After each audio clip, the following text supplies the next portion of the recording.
সালমা, ছি সালমা ছি, তুই আমার মান সম্মান সব দুটোর সাথে মিশিয়ে দিলি। এত বড় নোংরা কাজ করার আগে একবারও তুই আমাদের কথা ভাবলিনি।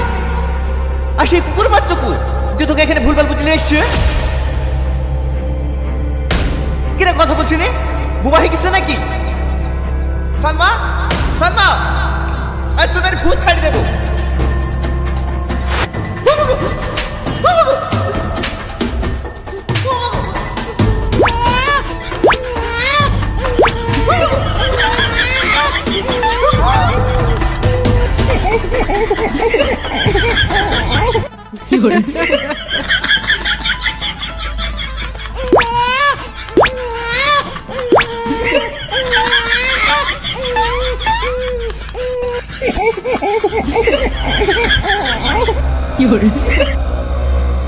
Thank you for watching.